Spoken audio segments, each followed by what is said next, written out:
പയ്യന്നൂർ രാമന്തളിയിൽ കഴിഞ്ഞ ദിവസം ഒരു കുടുംബത്തിലെ 4 പേരാണ് മരിച്ചത്. അതിൽ 2 പേർ കുഞ്ഞുങ്ങളാണ്. 6ഉം 2ഉം വയസ്സുള്ള 2 കുഞ്ഞുങ്ങൾ.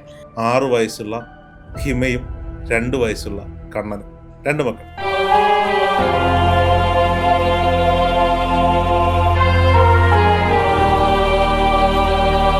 അങ്ങനെയാണെങ്കിൽ കുട്ടികളുടെ അമ്മയുടെ ഈ 4 മരണങ്ങൾക്ക് ഉത്തരവാദി കലാധരന്റെ ഭാര്യ.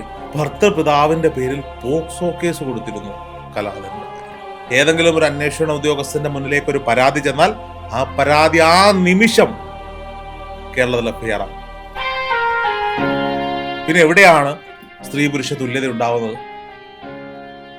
മരണം 5 രക്ഷകർത്താക്കൾ എന്തിനാ അമ്മ മകനെ പീഡിപ്പിച്ചു? കേരളത്തിൽ ഞെട്ടിച്ച പോക്സോ കേസല്ലേ, അമ്മ മകനെ പീഡിപ്പിച്ചു. അവസാനം വിധി വന്നപ്പോ എന്താ? അമ്മ നിരപരാധി അന്വേഷിച്ചു. അത്രയും കാലം ആ സ്ത്രീ അനുഭവിച്ച മാനസിക വ്യഥ, സൈബർ ബുള്ളിങ്. ഇനി ആ സ്ത്രീ എങ്ങനെയാ അറിയപ്പെടുക? കുറച്ചാൾ കഴിഞ്ഞപ്പോ പാസ്റ്ററുടെ പേരിൽ പോലീസ് കേസെടുത്തു. പോക്സോ, പ്രകൃതി വിരുദ്ധ പീഡനം. തൃശ്ശൂരുള്ള 1-2 യൂട്യൂബ് ചാനലുകളിൽ ഇതുമായി ബന്ധപ്പെട്ട്, പക്ഷെ എന്റെ ഭാര്യയ്ക്കും എന്റെ മക്കൾക്കും അറിയാം ഞാൻ ആ തെറ്റ് ചെയ്തിട്ടില്ല എന്നുള്ളത്. പക്ഷെ അവർക്ക് എന്നെ ഇപ്പോഴും അക്സെപ്റ്റ് ചെയ്യാൻ പറ്റില്ല. കാരണം ഞാനൊരു പോക്സോ കേസിലെ പുതിയ സാറേ, നിവിൻ പോളിക്കെതിരെ ഒരു വ്യാജ പരാതി. കേസ് അട്ടപടലം വ്യാജനാണെന്ന്. നിവിൻ പോളി അല്ലാതെ മറ്റൊരാളായിരുന്നു പ്രതിസ്ഥാനത്തെങ്കിലും അകത്ത് പോകേണ്ട കേസാണ്. നിവിൻ പോളി തിരിച്ചൊരു പരാതി കൊടുത്തിട്ടുണ്ട്. ആർക്കെതിരെയാണെന്ന് നമുക്ക് പോലും അറിയില്ല. ആ പെൺകുട്ടിയുടെ ഇപ്പോഴും മുഖം. പയ്യന്നൂർ രാമന്തളിയിൽ കഴിഞ്ഞ ദിവസം ഒരു കുടുംബത്തിലെ 4 പേരാണ് മരിച്ചത്. അതിൽ 2 പേർ കുഞ്ഞുങ്ങളാണ്. 6ഉം 2ഉം വയസ്സുള്ള 2 കുഞ്ഞുങ്ങൾ. ഈ 2 കുഞ്ഞുങ്ങൾക്ക് വിഷം കൊടുത്തു വന്ന ശേഷം അച്ഛനും കുഞ്ഞുങ്ങളുടെ മുത്തശ്ശിയും തൂങ്ങി മരിക്കുകയായിരുന്നു. മുത്തശ്ശൻ വീട്ടിലേക്ക് വരുമ്പോൾ കാണുന്നത് 4 പേർ മരിച്ച സംഭവമാണ്. ശരിക്കും എന്താണ് ഈ ഒരു മക്കളെ വിഷം കൊടുത്തു കൊന്നതിന് ശേഷം മരിക്കുക എന്നുള്ള മാനസികാവസ്ഥയിലേക്ക് നീങ്ങാൻ തക്കതായ സാമ്പത്തിക ബാധ്യത അവർക്കുണ്ടായിരുന്നില്ല. പിന്നെ എന്താണ് അവരുടെ മനസ്സിനെ ഉലച്ചിരുന്ന പ്രശ്നം? അവരുടെ മനസ്സിനെയല്ല, മറ്റു ചിലരുടെ മനസ്സിലുണ്ടായ ചില ചിന്തകളുടെ ബാക്കി പത്രമാണ് ഈ 4 പേരുടെ മരണം. കലാധരൻ രാമന്തളി സെൻറ്ററിലെ പാചകത്തൊഴിലാളിയായ കലാധരൻ വളരെ സന്തുഷ്ടമായൊരു കുടുംബമാണ്. തൻ്റെ ഈ പ്രായത്തിനിടയിൽ പാചകത്തൊഴിലാളിയായി പാചകത്തിനൊക്കെ പോയി വീട്ടിലാവശ്യമായ ധനം സമാഹരിക്കുന്ന, കുടുംബത്തെയും കുഞ്ഞുങ്ങളെയും ഒക്കെ പൊന്നുപോലെ നോക്കിയിരുന്ന കലാധരൻ 2018 കലാധരൻ വിവാഹിതനാകുന്നത്. കലാധരൻ്റെ അച്ഛൻ ഉണ്ണികൃഷ്ണൻ, അമ്മ, ഒരു ചെറിയ കുടുംബം. 2018 കലാധരൻ വിവാഹത്തിന് ശേഷം ഭാര്യയുമായി ചില ഉരസലുകളും തെറ്റലുകളും ഒരു വേർപിരിയലിൻ്റെ വക്കോളമെത്തിയ കുടുംബമാണ്. പക്ഷേ 2 കുടുംബങ്ങൾ തമ്മിൽ സംസാരിച്ച് എങ്ങനെയും ഒരു വിധത്തിൽ ഒരുമിച്ച് പോകണം എന്ന ചിന്തയിൽ ഈ പെൺകുട്ടി കലാധരൻ്റെ ജീവിതത്തിലേക്ക് വരുന്നു. ഇവർക്ക് 2 മക്കൾ പിറക്കുകയാണ്. മേഘ പറഞ്ഞതുപോലെ 6 വയസ്സുള്ള ഹിമയും 2 വയസ്സുള്ള കണ്ണനും 2 മക്കൾ. 7 വർഷം നീണ്ടു നിന്ന ദാമ്പത്യത്തിൽ അവരുടെ ചിത്രങ്ങളൊക്കെ ഇപ്പോൾ സങ്കടക്കടലായി സോഷ്യൽ മീഡിയയിലും ചാനലുകളിലും ഒക്കെ ഓടിക്കൊണ്ടിരിക്കുകയാണ്. എന്താണ് സംഭവിച്ചത് എന്ന്, അവരുടെ മനസ്സിൻ്റെ പ്രശ്നമാണോ എന്നല്ല ചോദിച്ചേ. നൊന്ത് പെറ്റ കുഞ്ഞിനെ ഒരമ്മ കൊല്ലുമോ എന്ന് നമ്മൾ പലപ്പോഴും ചിന്തിച്ചിട്ടുണ്ട്. പക്ഷെ നമ്മൾ അത്തരത്തിലുള്ള വാർത്തകൾ കേട്ടിട്ടില്ലേ? പ്രസവിച്ച ഉടനെ പാറമടയിൽ എറിഞ്ഞു കൊന്നത്, ബക്കറ്റിൽ ഉപേക്ഷിച്ചത്, വെള്ളത്തിൽ ഉപേക്ഷിച്ചത്, വിഷം കലക്കി കൊന്നത്. പക്ഷെ ഒരു അച്ഛൻ ഇത്രയും പ്രായം കുറഞ്ഞ 2 കുട്ടികൾക്ക് വിഷം കൊടുത്തു കൊന്നിട്ട് മരിച്ചതാരൊക്കെയാ? അച്ഛനും അച്ഛൻ്റെ അമ്മയുമാണ്. ഇപ്പോൾ ഒരു ചോദ്യം ഇവിടെ ബാക്കിയുണ്ട്. അങ്ങനെയാണെങ്കിൽ കുട്ടികളുടെ അമ്മ എവിടെ പോയി? ഈ 4 മരണങ്ങൾക്ക് ഉത്തരവാദി കലാധരൻ്റെ ഭാര്യയാണ്. അപ്പോൾ നിങ്ങൾ ചോദിക്കും, ആ വീട്ടിലുണ്ടായിരുന്ന ഉണ്ണികൃഷ്ണൻ എന്ന കലാധരൻ്റെ അച്ഛൻ എവിടെ പോയി എന്നൊരു ചോദ്യം അവിടെ ബാക്കിയാവും. നോക്കൂ, സ്ത്രീകളുടെ സംരക്ഷണത്തിന് വേണ്ടി ഒട്ടനവധി നിയമങ്ങൾ ഈ നാട്ടിൽ സൃഷ്ടിക്കപ്പെട്ടിട്ടുണ്ട്. കഴിഞ്ഞ ദിവസം മേഘ നമ്മുടെ നേഷൻ ഫസ്റ്റ് ചാനലിൽ മേഘ എടുത്തൊരു ഇൻ്റർവ്യൂ പബ്ലിഷ് ചെയ്യുകയുണ്ടായി.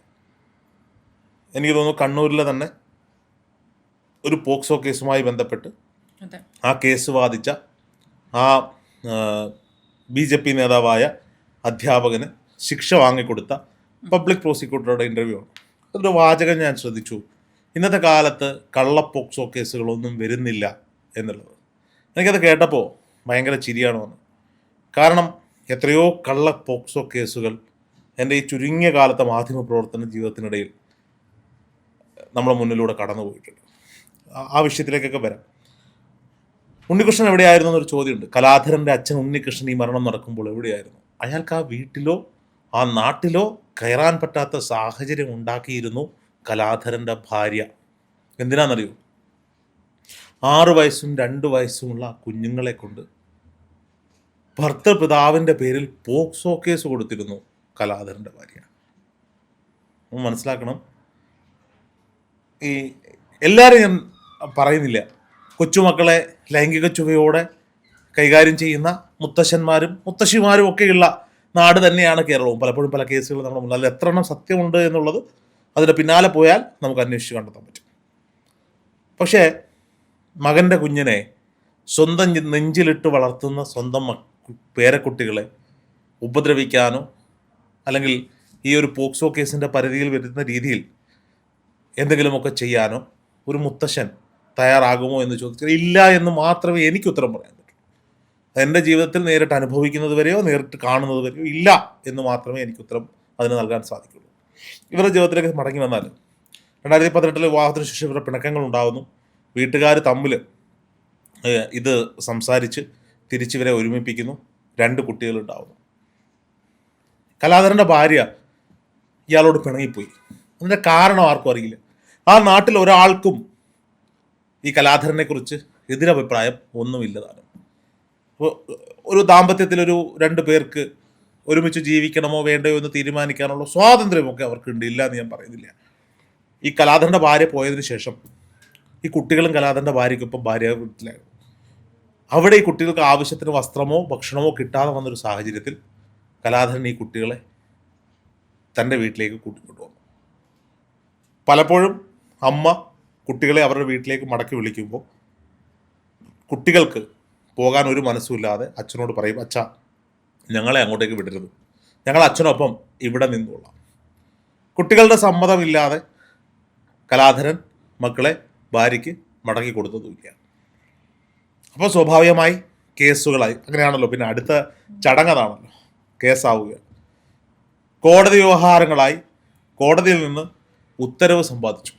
ആ ഉത്തരവ് സമ്പാദിക്കാൻ വേണ്ടിയിട്ടാണ് കലാധരൻ്റെ വീട്ടിൽ കുട്ടികൾ സേഫ് അല്ല, കാരണം കുട്ടികളെ പീഡിപ്പിക്കുന്നവനായ കലാധരൻ്റെ അച്ഛൻ ഉണ്ണികൃഷ്ണൻ താമസിക്കുന്ന വീടാണ് അത് എന്ന് കേസ് കൊടുത്തു. പോലീസ് കേസെടുത്തു. എന്ത് തെളിവിന്റെ അടിസ്ഥാനത്തിലാണ് ആ പോലീസ് കേസെടുത്തത് എന്ന ചോദ്യം അവിടെ ബാക്കിയാവുകയാണ്. അതെ, അത് അവിടെ ഒരു ചോദ്യം ഉണ്ടായിരുന്നു. സ്ത്രീകളെയും കുട്ടികളെയും സംരക്ഷിക്കാൻ വേണ്ടി ഉണ്ടാക്കിയിരിക്കുന്ന നിയമങ്ങളിൽ ഏതെങ്കിലും ഒരു അന്വേഷണ ഉദ്യോഗസ്ഥന്റെ മുന്നിലേക്ക് ഒരു പരാതി ചെന്നാൽ ആ പരാതി ആ നിമിഷം കേരളത്തിൽ FIR ആകും. ഒരു പ്രാഥമിക അന്വേഷണവും ഇല്ലാതെ ഫസ്റ്റ് ഇൻവെസ്റ്റിഗേഷൻ റിപ്പോർട്ടിടും കേരള പോലീസ് 99% കേസുകളിലും. പിന്നെ എവിടെയാണ് സ്ത്രീ പുരുഷ തുല്യത ഉണ്ടാവുന്നത്? ഇപ്പോൾ ഈ അമ്മയോടൊപ്പം പോകാനായിട്ട് ഉത്തരവിടുന്നതിന് മുൻപ് എന്തായാലും കുട്ടികളോട് സംസാരിക്കുന്ന ഒരു ചടങ്ങുണ്ട്. അത്തരമൊരു സാഹചര്യത്തിൽ ഈ പിതാവ്, ഈ മുത്തശ്ശൻ ഉപദ്രവിച്ചിട്ടുണ്ടായിരുന്നെങ്കിൽ ഉറപ്പായിട്ടും കുഞ്ഞിന് പറയാനുള്ളൊരു സാഹചര്യം ഉണ്ടാകും. ഇപ്പോൾ കുഞ്ഞിന് അച്ഛൻ്റെ അടുത്ത് നിന്ന് പോകാൻ താല്പര്യമില്ല, അമ്മയുടെ അടുത്തേക്ക് പോകാൻ താല്പര്യമില്ല എങ്കിൽ ഉറപ്പായും അമ്മയുടെ അടുത്തേക്ക് പോകാൻ ആവശ്യപ്പെടില്ലല്ലോ. കുട്ടികളുടെ പ്രായം പരിഗണിക്കും. അതെ, കുട്ടികളുടെ പ്രായം 6 വയസ്സും 2 വയസ്സുമാണ്. വീട്ടിൽ ഈ പറയപ്പെടുന്ന കലാധരൻ്റെ വീട്ടിൽ കുട്ടികൾക്ക് അപകടകരമായ പശ്ചാത്തലമുണ്ട് എന്ന് ആ പോക്സോ കേസിലൂടെ അവർക്ക് തെളിയിക്കാൻ സാധിച്ചു. അപ്പോൾ കുട്ടികളുടെ അഭിപ്രായത്തിന് അവിടെ വിലയില്ല. ആ പോക്സോ കേസ് അവിടെ തെളിയിക്കണമെങ്കിൽ അവിടെ ഒരു സംശയം ബാക്കി നിൽക്കുകയാണ് ചേട്ടാ. ഇപ്പോൾ അവിടെ ആ പോക്സോ കേസ് തെളിയിക്കണമെങ്കിൽ ആ കുട്ടികൾക്ക് ആ വീട്ടിൽ നിൽക്കാൻ ബുദ്ധിമുട്ടുണ്ട്. ആ മുത്തശ്ശൻ ചെയ്യുന്നത് എന്താണെന്ന് അവർക്ക് അറിയില്ലായിരിക്കും, പക്ഷെ എന്തോ ചെയ്യുന്നുണ്ട് എന്നൊരു ഐഡിയ അവിടെ കിട്ടും. അപ്പോൾ ആ പോക്സോ കേസ് നിലനിൽക്കുന്നത് അങ്ങനെ കൊണ്ടാ. ഞാൻ ഇപ്പോൾ മുത്തശ്ശൻ ആ കുട്ടികളെ ഉപദ്രവിക്കുന്നുണ്ട് എന്നല്ല ഞാൻ പറയുന്നത്, അതിലൊരു സംശയം നിലനിൽക്കുന്നുണ്ട് എന്നാണ് പറയുന്നത്. സ്വാഭാവികമായും 6 വയസ്സും 2 വയസ്സുമുള്ള ഒരു കുട്ടിയെ വെച്ച് ഒരു അമ്മ ഒരു പരാതി കൊടുക്കുമ്പോൾ ഒരു സ്ത്രീപക്ഷം മാത്രം ചേരുന്നൊരു അന്വേഷണ ഉദ്യോഗസ്ഥനാണ് എങ്കിൽ അവിടെ ഉറപ്പായും ആ കേസ് രജിസ്റ്റർ ചെയ്യപ്പെടാം. ഇതിൽ എനിക്ക് തോന്നുന്നു സ്ത്രീപക്ഷമല്ല, കുട്ടികളുടെ പക്ഷം ചിന്തിച്ച ആരോ ആണെന്നാണ് എനിക്ക് തോന്നുന്നത്. കുട്ടികളുടെ പക്ഷം ചിന്തിച്ചതാണെങ്കിൽ ആ കുട്ടികൾ എപ്പോഴേ ഈ പറയപ്പെടുന്ന അമ്മയുടെ അടുത്തേക്ക് പോയിട്ടുണ്ടാകും. അവിടെ അങ്ങനെ ഒരു മരണം നടക്കില്ല. ഈ കുട്ടികൾ മരിക്കാനുണ്ടായ സാഹചര്യം ഞാൻ ഇപ്പോഴും പറഞ്ഞു തീർത്തില്ല. ആ അച്ഛൻ ഈ കേസ് കിടക്കുന്നതുകൊണ്ട് ആ വീട്ടിലേക്ക് തൻ്റെ മകനും അച്ഛനും ചേർന്ന് ഉണ്ടാക്കിയ വീട്ടിലേക്ക് മടങ്ങി വരാൻ സാധിക്കാത്ത തരം ആ വീട് വിട്ട് നിൽക്കുകയായിരുന്നു. അല്ലെങ്കിൽ മരണം 5 ആകുമായിരുന്നു. ഈ പോക്സോ കേസിന്റെ മറവിൽ കലാധരന്റെ കുട്ടികളെ അമ്മയ്ക്കൊപ്പം വിടാൻ കോടതി ഉത്തരവായി. കുട്ടികൾ പൊട്ടിക്കരഞ്ഞുകൊണ്ട് കലാധരനോട് പറഞ്ഞു, എന്നെ വിടരുത്, ഞങ്ങളെ വിടരുത്, ഞങ്ങൾക്ക് പോകാൻ മനസ്സില്ല. കലാധരൻ പറഞ്ഞു, മക്കളെ കോടതി ഉത്തരവാണ്, പോകണം. അവസാനം കോടതി തന്നെ പറഞ്ഞു, ആഴ്ചയിൽ 1 ദിവസം അച്ഛനൊപ്പം കുട്ടികളെ വിടാം. പക്ഷെ കുട്ടികൾ പോകാൻ തയ്യാറായില്ല. ഒന്ന് ആലോചിച്ച് നോക്കൂ, ഒരു അച്ഛൻ തൻ്റെ പൊന്നോമനകളായ 2 മക്കൾ, അപ്പുറത്തെ നിയമമാണ്, പോലീസാണ്, സ്ത്രീക്കൊപ്പം നിൽക്കുന്ന നിയമമാണ്, അയാൾ എന്താ ചെയ്യാൻ പറ്റുക? അതിനുമപ്പുറത്തേക്ക് സ്വന്തം പിതാവിൻ്റെ പേരിൽ, തന്നെ ജനിപ്പിച്ചു വളർത്തിയ പിതാവല്ലേ, സ്വന്തം ഭാര്യ പോക്സോ കേസ് കൊടുത്തിരിക്കുക, എത്ര വർഷം അകത്ത് പോകേണ്ടി വരും? അതുമൂലമുണ്ടാകുന്ന മാനസിക പ്രയാസങ്ങൾ. അയാൾ അയൽവക്കത്തുള്ള ഒരാളോട് പറഞ്ഞു, എൻ്റെ മക്കൾ എന്നോട് കരഞ്ഞു പറഞ്ഞു, അച്ഛാ ഞങ്ങളെ അങ്ങോട്ടേക്ക് വിടല്ലേ, ഞാൻ എന്താ ചെയ്യേണ്ടത് എന്നറിയില്ല. കലാധരൻ എത്രയോ നീറുന്ന മനസ്സുമായിട്ടായിരിക്കും തനിക്ക് ജനിച്ച 6 വയസ്സുവരെ നോക്കിയ ആ കുഞ്ഞുങ്ങളെ, പൊന്നുപോലെ നോക്കിയ കുഞ്ഞുങ്ങളെ ഭക്ഷണത്തിൽ വിഷം കൊടുത്ത് കൊല്ലാൻ തീരുമാനിച്ചത്, വിഷം കൊടുത്തത്. എന്നിട്ട് തനിക്ക് ജന്മം നൽകിയ അമ്മയോടൊപ്പം മരണത്തെ പുൽകി. അച്ഛനെ മാത്രം ബാക്കിയാണ്. ഞാൻ പറഞ്ഞു വന്നത് എന്താണെന്ന് ഞാൻ ഒരു കലാധരൻ്റെ കഥ മാത്രമല്ല മേഘേ, എത്രയോ കേസുകൾ ഇതുപോലെ കെട്ടിച്ചമയ്ക്കപ്പെടുന്നുണ്ട്. എത്രയോ കേസുകളിൽ അന്തിമ വിധി വരുമ്പോൾ നിരപരാധികളാണ് എന്ന് തെളിയുന്നുണ്ട്. അധ്യാപകർ, സ്കൂളുകളിലെ സെക്യൂരിറ്റി ജീവനക്കാർ, രക്ഷകർത്താക്കൾ, എന്തിനാ അമ്മ മകനെ പീഡിപ്പിച്ചു. കേരളത്തിൽ ഞെട്ടിച്ച പോക്സോ കേസല്ലേ, അമ്മ മകനെ പീഡിപ്പിച്ചു. അവസാനം വിധി വന്നപ്പോൾ എന്താ, അമ്മ നിരപരാധി, അന്വേഷിച്ചു പോകും. അത്രയും കാലം ആ സ്ത്രീ അനുഭവിച്ച മാനസിക വ്യഥ, സൈബർ ബുള്ളിങ്. ഇനി ആ സ്ത്രീയെ എങ്ങനെയാ അറിയപ്പെടുക? ആ സ്ത്രീയുടെ പേര് വാസന്തി എന്നാണെന്ന് വെക്കുക. അങ്ങനെയൊന്നും അല്ല. ആ നാട്ടിൽ അവർക്കൊരു കത്ത് വരികയാണ്. പുതിയൊരു പോസ്റ്റ്മാൻ ചുമതലയെടുത്തു. വാസന്തിക്കൊരു കത്തുണ്ട്. ആ പോസ്റ്റ്മാൻ അടുത്ത വീട്ടുകാരനോട് ചോദിക്കും, ഈ വാസന്തി ആരാ ഇന്ന അഡ്രസ്സിലുള്ളത്? അറിയില്ലേ, പോക്സോ കേസിലെ പ്രതി പോക്സോ വാസന്തി. തൃശ്ശൂരിൽ ഒരു പാസ്റ്റർ, പെന്തക്കോസ്ത് സഭയുടെ ഒരു പാസ്റ്റർ, ആട് ഫാം ഉണ്ടായിരുന്നു പുള്ളിക്ക്. അവിടെ ആടിനെയൊക്കെ നോക്കാൻ വേണ്ടി 2-3 കുടുംബങ്ങൾ താമസം ഉണ്ടായിരുന്നു. ആടിനെ വിറ്റതുമായി ബന്ധപ്പെട്ട ഒരു തർക്കം. കുറച്ചാൾ കഴിഞ്ഞപ്പോൾ പാസ്റ്ററുടെ പേരിൽ പോലീസ് കേസെടുത്തു, പോക്സോ, പ്രകൃതി വിരുദ്ധ പീഡനം. തൃശ്ശൂരുള്ള 1-2 യൂട്യൂബ് ചാനലുകളിൽ ഇതുമായി ബന്ധപ്പെട്ട് പാസ്റ്റർ ഫോട്ടോ അടക്കം വീഡിയോ വന്നു. എൻ്റെ ഒരു പ്രിയപ്പെട്ട മാധ്യമ സുഹൃത്ത്, കൊല്ലത്തുള്ളൊരു യൂട്യൂബർ, തൃശ്ശൂർ പോയിട്ട് ഈ വീഡിയോ എടുത്തിട്ട്, ചേട്ടാ ഇതൊന്ന് നോക്കണേ എന്ന് പറഞ്ഞ് എനിക്ക് അയച്ചു. ഞാൻ നവകേരള ന്യൂസിൻ്റെ ചീഫ് എഡിറ്റർ ആയിട്ടിരിക്കുന്ന സമയം ഞാൻ ആ വീഡിയോ കണ്ടപ്പോൾ ഞാൻ പറഞ്ഞു, എടാ ഇത് നോക്കിയും കണ്ടും കൈകാര്യം ചെയ്യണം. ഒന്നുമില്ലല്ലോ, അദ്ദേഹം ഒരു വിശ്വാസ സമൂഹത്തിൻ്റെ ഒരു പോസ്റ്റിലിരിക്കുന്നൊരു മനുഷ്യരാണ്, പ്രായമുള്ളൊരു മനുഷ്യരാണ്, എല്ലാ ഫോട്ടോ നീ ഉപയോഗിക്കുന്നുണ്ട്, ഇരയുടെ ഐഡൻറ്റിറ്റി എവിടെയെങ്കിലും വെളിപ്പെട്ടാൽ നീ പോക്സോ കേസിൽ പ്രതിയാവും, അതുകൊണ്ട് നോക്കി കണ്ട് ചെയ്യണം. ഞാൻ ഇതിൻ്റെ വശം അറിയാൻ വേണ്ടി പോലീസ് സ്റ്റേഷനിൽ വിളിച്ചു. 1-2 പോലീസുകാരെ വിളിച്ചപ്പോൾ എനിക്ക് കിട്ടിയ മറുപടിയിൽ ഞാൻ തൃപ്തനായിരുന്നില്ല. എന്തോ ഒരു സംശയം എവിടെയോ ബാക്കി കിടക്കുന്ന പോലെ തോന്നി. ഞാൻ ഈ പാസ്റ്ററെ നേരിട്ട് വിളിച്ചു.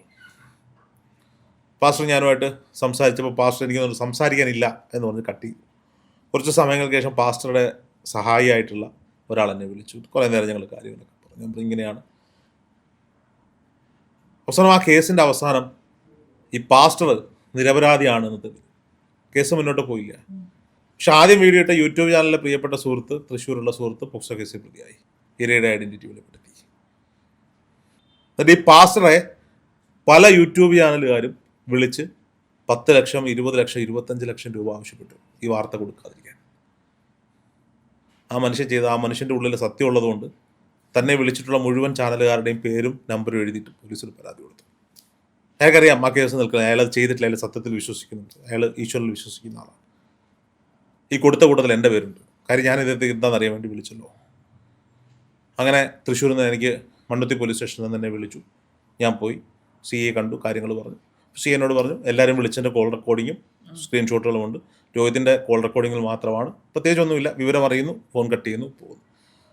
അപ്പോൾ അവർ മുഴുവൻ ആളുകളുടെയും നമ്പർ തന്നതാണ്. പരാതി വന്നപ്പോൾ പേരുണ്ട്, അതുകൊണ്ട് അന്വേഷണ റിപ്പോർട്ടിലൊന്നും നമ്മുടെ പേരില്ല. അപ്പോൾ ഞാൻ പറഞ്ഞത്, ഇതുപോലെ എത്ര കേസുകൾ നേരിട്ട് അറിയാവുന്ന കേസുകൾ, പകപോക്കലിൻ്റെ പേരിൽ പീഡന കേസിലും പോക്സോ കേസിലും പെടുത്തുന്ന എത്രയോ കേസുകൾ. കൊല്ലത്ത് സുജ എന്ന് പറയുന്നൊരു സഹോദരി, വിദ്യാഭ്യാസ സ്ഥാപനങ്ങൾ തമ്മിലുള്ള ചേരിപ്പോരിൽ ഒരു വിദ്യാഭ്യാസ സ്ഥാപനത്തിൽ അക്കൗണ്ടൻ്റായി വർക്ക് ചെയ്യുമായിരുന്ന ഈ സ്ത്രീയെ പോക്സോ കേസിൽ ആ ഇരയാകുന്നത് ആണുങ്ങൾ മാത്രമല്ല കേട്ടോ, പെണ്ണുങ്ങളുമുണ്ട്. ഞാൻ ആ വാർത്ത ചെയ്തതാണ്. സുജ എന്നെ നേരത്തെ അറിയാവുന്ന ആളാണ്. സുജ അങ്ങനെ ചെയ്യില്ല എന്ന ഉത്തമ ബോധ്യമുള്ളതുകൊണ്ടാണ് ഞാൻ പോയി ആ വാർത്ത ചെയ്തത്.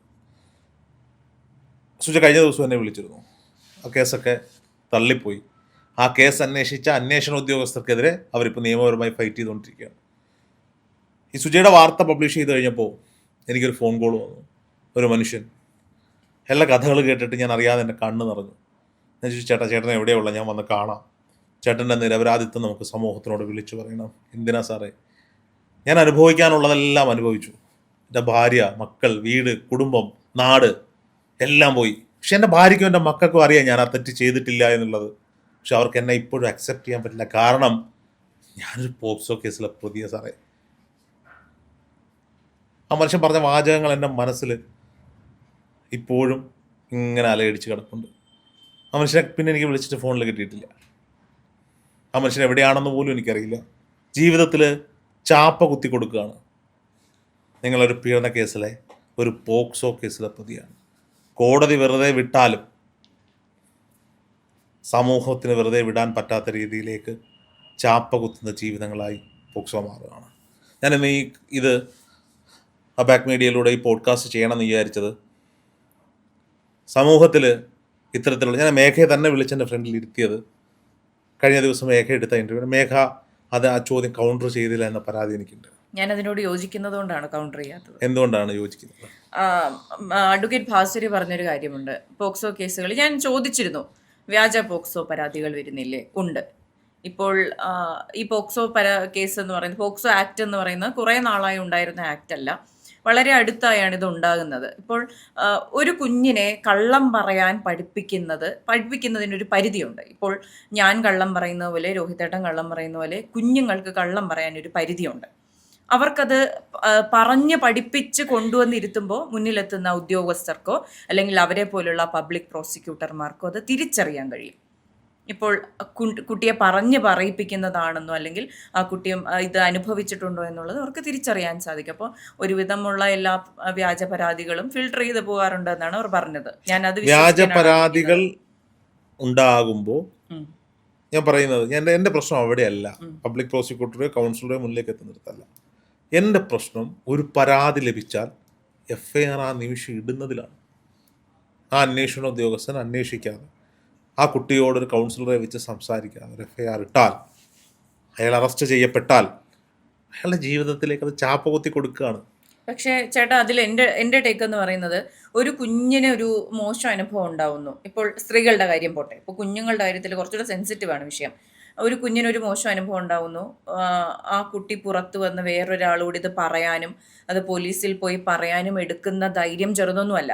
ഇപ്പോൾ 1-2 വ്യാജ പരാതികൾ ഉണ്ടായി എന്ന് കരുതി, ശരി, നമ്മൾ കണക്കുകൾ എടുക്കുകയാണെങ്കിൽ ഈ 50-50 അല്ല. ഇപ്പോൾ മെജോറിറ്റി വ്യാജ കേസുകളല്ല, മൈനോറിറ്റിയാണ് വ്യാജ കേസുകൾ. ഈ ബാക്കി 80% കുഞ്ഞുങ്ങൾ അത് വന്ന് പറയുന്നില്ലേ? ഇപ്പോൾ വ്യാജ പരാതികൾ എന്ന് പറഞ്ഞ് ചാപ്പകുത്തി മാറ്റി നിർത്തിയാൽ ഈ പുറത്തു വന്ന് പറയുന്ന കണക്കുകൾ കുറയും. അപ്പോൾ അത്രയേറെ കുഞ്ഞുങ്ങൾ ചൂഷണം ചെയ്യപ്പെടും എന്നുള്ളതാണ്. മറ്റേ സൈഡ് ഞാൻ അംഗീകരിക്കുന്നു, ചേട്ടൻ പറയുന്ന കാര്യം ഞാൻ അംഗീകരിക്കുന്നുണ്ട്. ഇപ്പോൾ ഈ കേസിൽ നിന്നൊക്കെ പുറത്തു വന്നാൽ പോലും ആ പേര് അവിടെ കിടക്കുന്നുണ്ട്. പക്ഷേ കുഞ്ഞുങ്ങളുടെ കാര്യത്തിൽ അത് കോംപ്രമൈസ് ചെയ്യാൻ പറ്റില്ല എന്നുള്ളതാണ് എൻ്റെ ടേക്ക്. കുഞ്ഞുങ്ങൾ സംരക്ഷിക്കപ്പെടണം, അതെ, ഇതിൽ വേണ്ട എന്ന് നമ്മൾ ആരും ആവശ്യപ്പെടുന്നില്ല. പക്ഷെ അതിൻ്റെ പേരിൽ നിരപരാധികളായ എത്രയോ പേര് ക്രൂശിക്കപ്പെടുന്നുണ്ട്. അതിനെന്താണ് നമ്മുടെ നിയമം സംരക്ഷണം കൊടുക്കുന്നത്? ആ വ്യാജ പരാതി നൽകുന്നവർക്ക് നേരെ എന്ത് നടപടിയാണ് നമ്മുടെ നിയമം? ഇപ്പോൾ പോക്സോ ആക്ടുമായി ചേർന്ന് നിൽക്കുന്ന പബ്ലിക് പ്രോസിക്യൂട്ടർമാർ, കൗൺസിലർമാർ, മറ്റ് അഭിഭാഷകർ, പോലീസുകാർ, ഇവരെല്ലാം ഇതിൽ കുറച്ചുകൂടെ അലേർട്ടായിട്ട് നിൽക്കുന്ന ഒരു സാഹചര്യമാണ് ഇപ്പോൾ ഉള്ളത്. അത് ബെറ്ററായി വരും. നമുക്കൊരിക്കലും ഇപ്പം ഞാൻ പറയാം ചേട്ടാ, ഇപ്പോൾ ഞാനാണെങ്കിലും എൻ്റെ സുഹൃത്തുക്കളോട് സംസാരിക്കുമ്പോഴാണെങ്കിലും ചെറുതിലെ മോശം അനുഭവം നേരിട്ടിട്ടില്ലാത്ത ഒരാളെ പോലും ഞാൻ കണ്ടിട്ടില്ല. ഞാൻ ചേട്ടനോട് പേഴ്സണലി അതിനെപ്പറ്റി സംസാരിച്ചിട്ടില്ല.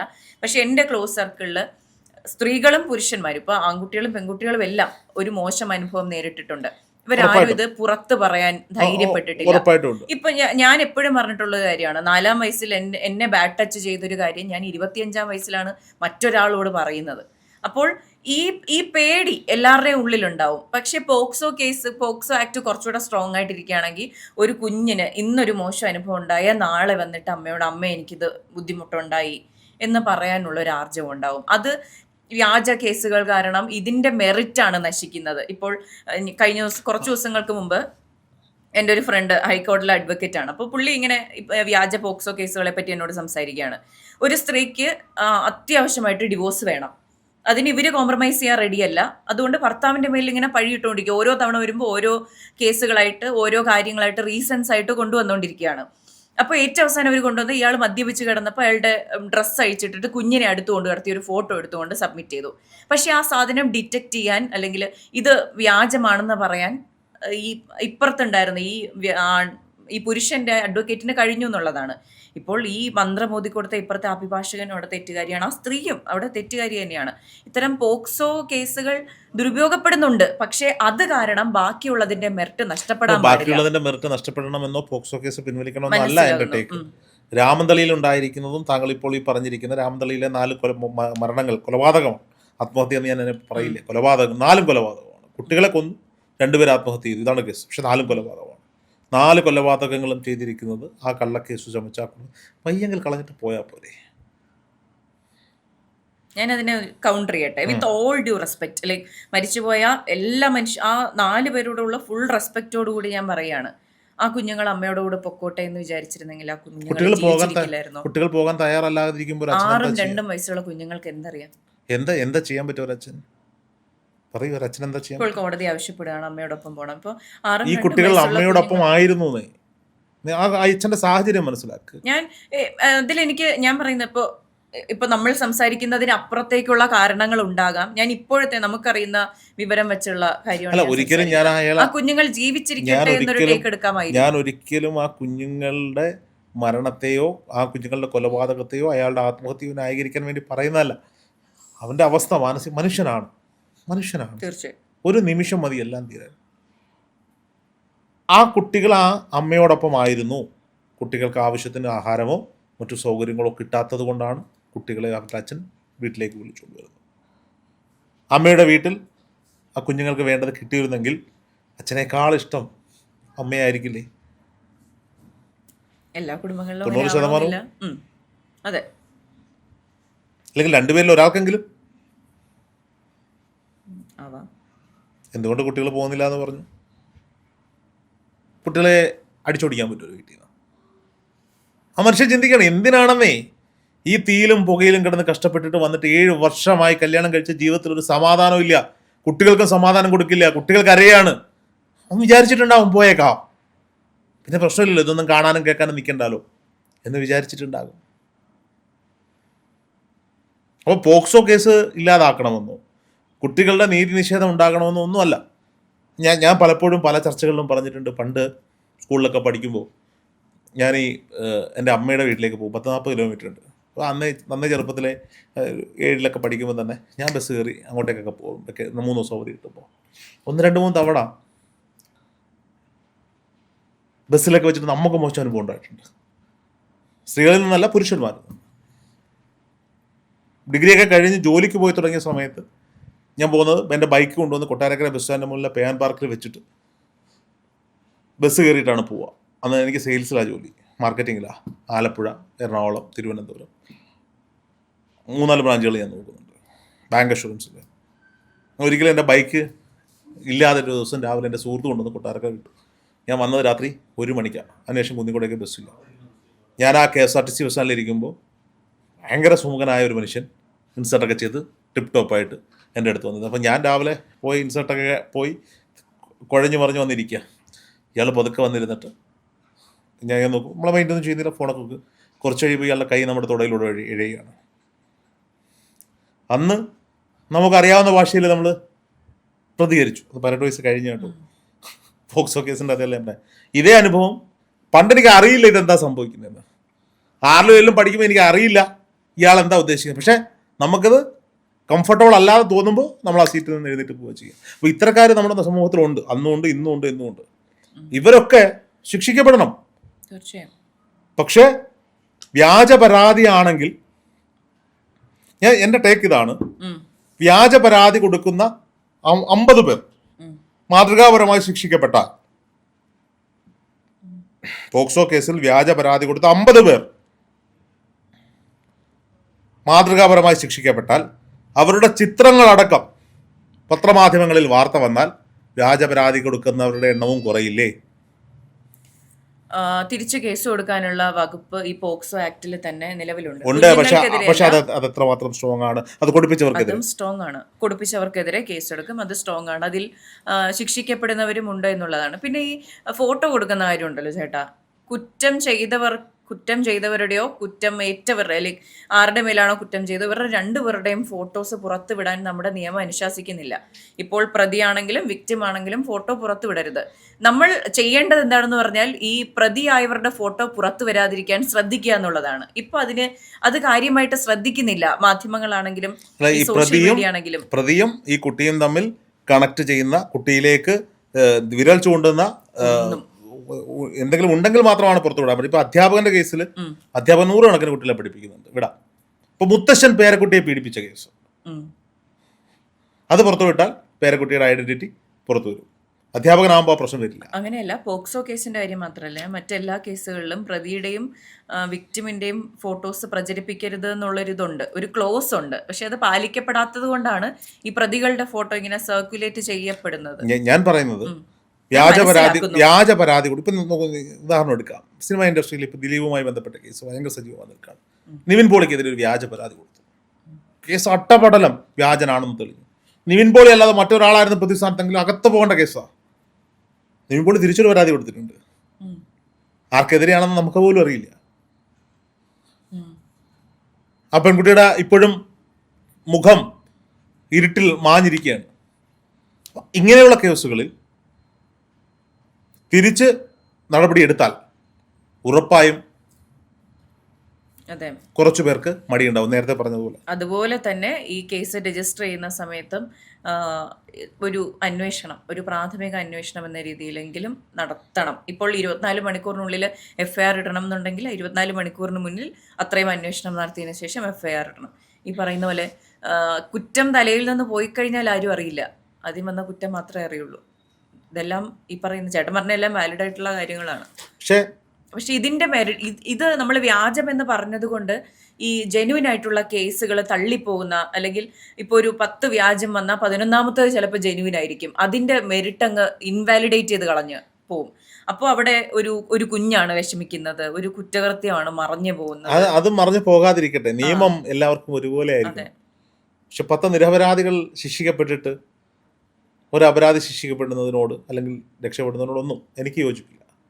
ഈ 11 പേർക്കും ഒരേപോലുള്ള ന്യായവും ഒരേപോലുള്ള നീതിയും ലഭിക്കണം എന്നുള്ളതാണ്. Thank you.